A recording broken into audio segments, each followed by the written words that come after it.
نبی کریم صلی اللہ علیہ وسلم بھی پوچھتے کہاں بھی فلاں آدمی نہیں نظر آئے، فلاں نہیں نظر آئے، کبھی پوچھتے تھے، معلوم ہوتا تو عیادت بھی کرتے تھے، اور کوئی دوسری بات ہوتی تھی اس کے متعلق بھی جانکاری ہوتی تھی اللہ کے رسول کو۔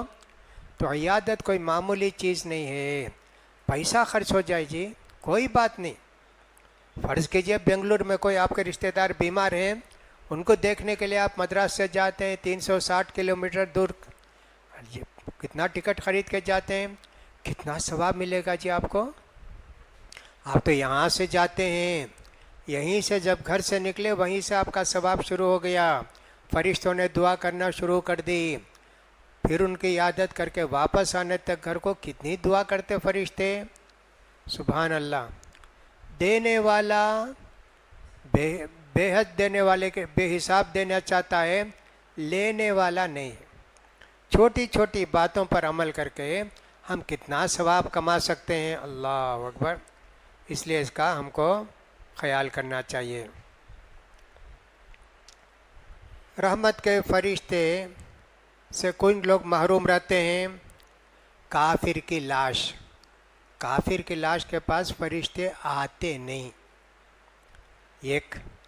دوسرا یہ ہے بیل وغیرہ کے گلے میں وہ گھنٹی وغیرہ باندھ کر رکھتے ہیں نا، فرشتے نہیں آتے اس قافلے کے ساتھ، فرشتے نہیں آتے۔ عرب میں تو اونٹی رہتی تھی نا، اس کے گلے میں بھی باندھ دیتے تھے، فرشتے نہیں آتے تھے جی وہاں، گھنٹی باندھے ہیں نا ایسے۔ ہماری بستی میں ایسا ہوا، پیارے پیٹ میں مولانا فقیر اللہ صاحب رحمۃ اللہ علیہ رہتے تھے، جو میاں نذیر حسین محدث دہلوی رحمۃ اللہ علیہ کے شاگرد تھے۔ چاند کے مسئلے میں وانم بڑی میں یہ ہوا کل عید کرنا ہے نہیں کرنا ہے، اس زمانے کے بڑے عالم تھے وہ اہل حدیث عالم، وانم باڑی والے ان کو بلائے، یہ ایک ٹرین آتی تھی میل، بنگرول میل، اس سے آئے، وہ آ کے وانم بڑی میں اترے۔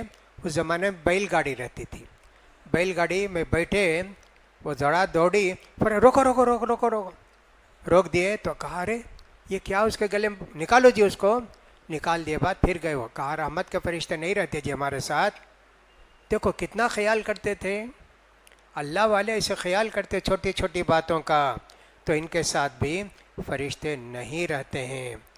حالت جنابت میں جو رہتے ہیں ان کے ساتھ بھی فرشتے نہیں رہتے، سبحان اللہ۔ مومن کے ساتھ تو ہمیشہ فرشتے رہتے نا۔ ناپاکی کی حالت، اب ناپاکی کی حالت کتنی ہوتی ہے، ایک تو میاں بیوی جب ملتے ہیں تو ناپاک رہتے ہیں، اللہ کے رسول بھی اگر شروع رات میں صحبت کرتے اپنی شرمگاہ کو دھو کے وضو بنا کے سوتے تھے، ورنہ جلدی نہا لینا، رحمت کے فرشتے ہمارے ساتھ سوئیں گے، ہمارے لیے دعا کریں گے۔ اب نماز کا وقت ہو کر بھی کوئی آدمی غسل نہیں کرتا ہے تو رحمت کے فرشتے اس کے ساتھ نہیں رہتے، رحمت کے فرشتے اس کے ساتھ نہیں رہتے۔ حیض والی عورت ہے، پاک ہو گئی، اس کو چاہیے کہ فوراً غسل کر کے فجر کی نماز بھی پڑھے، اور رمضان کا موسم ہے تو رمضان کے روزے بھی رکھے۔ لیکن اگر ایک عورت سوتی رہتی ہے، 7 بجے اٹھ کر غسل کر کے نماز پڑھتی ہے، شیطان نہیں رہتے وہاں، اس کا خیال کرو۔ فرشتے ان کے ساتھ نہیں رہتے، شیطان ان کے ساتھ رہتے، یہ کہنا چاہتا تھا میں، اللہ اکبر۔ جس گھر میں تصویر ہو وہاں فرشتے نہیں آتے جی، تصویر ہو، تصویر 2 طرح کی ہوتی ہے، ایک تو آدمی رکھتا ہے گھر میں، تصویر کا مطلب یہ ہوتا ہے جاندار کی تصویر، وہ چاہے تو نانا کی ہو، دادا کی ہو، بیوی کی ہو، بیٹی کی ہو، فلاں کی ہو، یا ایک صاحب کسی جانور کی تصویر ہو، کچھ بھی ہو، فرشتے نہیں آتے۔ ایک تو کتے کے متعلق بولا نا، کتا رہے تو بھی نہیں آتے، اور تصویر رہی تو بھی نہیں آتے۔ اب زمانہ ایسا ہو گیا ہے، تصویر کے بغیر آپ سوچ ہی نہیں سکتے کہیں بھی، وہ کیا انڈیا ہو، وہ کیا سعودیہ ہو۔ ہماری جیب میں نوٹ رہتی، تصویر تو اس میں رہتی ہے، ملک فہد کی رہے گی، ملک عبداللہ کی رہے گی، یا کسی اور کی رہے گی، تصویر سے جیب خالی نہیں۔ گھر میں بچے جو بھی اسکول میں پڑھتے ہیں سب کے اندر تصویر رہتی، کتابوں میں، نیوز پیپر جو بھی خریدتے تصویر رہتی۔ کیا کر سکتے ہم لوگ، فرشتے نہیں آتے نا، اس کو الٹ کے رکھ دیے، چھپا کر رکھ دیے، کم سے کم اتنا کر سکتے نا، تصویریں نہیں نظر آنا. فرشتوں کو معلوم ہے کہ ہوں گی تصویر، لیکن دیکھتے نہیں نا. نظر فرشتے ان کو پلٹا کے نہیں دیکھتے. کاغذ کے نیچے تصویر ہے کیا، کم سے کم اتنی احتیاط تو ہم کر سکتے ہیں نا، اس کا بھی ہم خیال کریں. آخری بات یہ ہے، جھوٹ بولنے والے آدمی سے فرشتے دور بھاگتے ہیں، رحمت کے فرشتے. نبی کریم صلی اللہ علیہ وسلم فرماتے ہیں آدمی جب جھوٹ بولتا ہے اس کے منہ سے اتنی بدبو نکلتی ہے کہ فرشتے جو اس کے ساتھ رہتے وہ 40 میل دور بھاگتے. سبحان اللہ. اس کا خیال کرو جی، جھوٹ کتنا بڑا گناہ ہے، کتنی بڑی غلطی ہے. اللہ اکبر. اسی طرح جو آدمی کے بدبو والے چیز کھا کے مسجد کو آتا ہے، اللہ کے رسول نے فرمایا مسجد میں فرشتے رہتے جی، کچی پیاز، کچا لہسن یا اس طرح کی کوئی ساگ وغیرہ جس میں بدبو رہتی، جیسے ہمارے مولی وغیرہ ہوتی ہے نا، وہ کھا کر آئے تو منہ سے بدبو آتی نا. اور اس سے بڑی چیز جو سگریٹ بیڑی پی کے آتے وہ تو بہت بری بات ہے، ہاں ناجائز بھی ہے. اور سب پی کر مسجد کو بھی آئیں. کہا اللہ کے رسول نے فرشتوں کو بھی تکلیف ہوتی ہے جس سے انسانوں کو تکلیف ہوتی ہے، فرشتے سونگھتے بھی ہیں. اسی لیے مسجد میں کوئی بھی چیز بسان والی، بدبو والی لا کے رکھنا نہیں، انسان کے منہ سے بھی آنا نہیں. اور دوسری بات یہ ہے کہ انسان کے اندر اس طرح کی کوئی بری چیز ہو تو مسجد کے اندر بدبو والی چیز کہیں الگ سے رکھنا چاہیے، پھر اس کا جاتے وقت لے کر چلے جائیں گے. کبھی آدمی سمجھو کوئی گوشت لیا، کسی چیز اس طرح کی چیز لیا، اب نماز کا وقت ہو گیا، کیا کرے گا؟ گھر جا کر رکھا گیا تو نماز نہیں ملے گی، لا کے کہیں کنارے رکھ دے گا، پھر جاتے وقت اٹھا کے لے جائے گا. کتنی باتیں اللہ کے رسول صلی اللہ علیہ وسلم نے ہم کو بتائی ہیں. رحمت کے فرشتوں کو اپنے ساتھ رکھو، تم رحمت کے فرشتوں کے ساتھ رہو، تم اللہ کی حفاظت میں رہو، تمہاری حفاظت فرشتے کریں گے. اللہ کے رسول صلی اللہ علیہ وسلم فرشتوں کو دیکھتے تھے، اپنی اصل شکل میں نہیں، دیکھتے تھے. ایک مرتبہ غزوہ احد کے موقع پر شاید حنظلہ ایک صحابی تھے، اللہ کے رسول نے دیکھا فرشتے ان کو نہلا رہے ہیں، غسل دے رہے ہیں. اللہ کے رسول کو بات تعجب ہوا. جو آدمی کے میدان جنگ میں مارا شہید ہو جاتا ہے اسے نہلاتے نہیں، کفن بھی نہیں، جیسے ہے ویسے ہی دفن کر دیتے، غسل بھی نہیں ان کو، اور پھر کپڑے بھی نہیں، وہی کپڑے خون والے کپڑے ان کو دفن کر دیتے جی. لیکن فرشتے ان کو نہلا رہے تھے. اللہ کے رسول کو بڑا تعجب ہوا، سب فرشتے ان کو کیوں نہلاتے ہیں؟ گھر والی سے پوچھے، معلوم ہوا وہ بیوی سے صحبت کر رہے تھے. ندا آئی اللہ کے رسول کی، چلو میدان جنگ کو، ویسے چھوڑ کر چلے گئے. وہ بیوی سے اٹھ کے سیدھا نکل گئے، نہائے بھی نہیں. سبحان اللہ. اللہ کے فرشتے ان کو نہلا رہے تھے. نیک بندوں کے ساتھ اللہ کیسے کیسے معاملہ کرتے ہیں. اللہ تعالیٰ کی کتنی رحمتیں ہمارے ساتھ ہیں. یہ سب ہونا چاہیے، سمجھنا چاہیے. تو غسیل الملائکہ ان کو کہتے ہیں، وہ صحابی جن کو فرشتوں نے غسل دیا. غسیل الملائکہ حنظلہ رضی اللہ عنہ، صحابہ کرام ایسے تھے. تو اللہ کے رسول صلی اللہ علیہ وسلم شیطان کو بھی دیکھتے تھے. فرشتوں کو دیکھتے، یہ تو بولا میں، شیطان کو بھی دیکھتے تھے. ایک مرتبہ اللہ کے رسول صلی اللہ علیہ وسلم نماز پڑھا رہے ہیں، شیطان آپ کے سامنے سے گزرنا چاہا، آپ کی نماز خراب کرنا چاہا. تو اللہ کے رسول صلی اللہ علیہ وسلم نے اس کی گردن پکڑ لی. تو اللہ کے رسول صلی اللہ علیہ وسلم نے فرمایا، یہ شیطان میری نماز توڑنا چاہتا تھا، میں اس کی گردن پکڑ کے اس کو ہٹایا، اس کا تھوک بھی لگا.